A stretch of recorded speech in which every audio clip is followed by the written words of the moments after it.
তাহলে আজকের খেলার নাম হচ্ছে কি বলো তো? পাখি উড়ে। আমি যখন নাম বলবো পাখির তখন হাত উঠাতে হবে, আর যখন পাখির নাম বলবো না তখন হাতটা নামাই রাখবা, ঠিক আছে? কাক,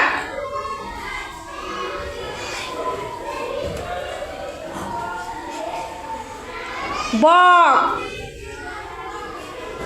বক উড়ে না? তাহলে হাত নামাইছো কেন? গরু,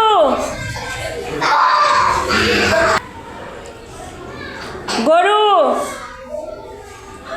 গরু কি উড়ে? হ্যাঁ। তারপর টিয়া, কবুতর, হাতি, হাতি কি উড়ে? কে উড়ে? ওই যে দেখো, উড়ার মতো করলে বাদ হয়ে যাবে খেলা থেকে। আতেকা বাদ, রাধিকা বাদ, ওরা উড়ার মতো করেছে সেজন্য বাদ হয়ে যাবে। যাও তোমরা বসো, আবার পরে আমরা খেলবো। বসো। চিল, টিয়া, মাছ, হাতি, এই যে বাদ, তাহমিনা বাদ।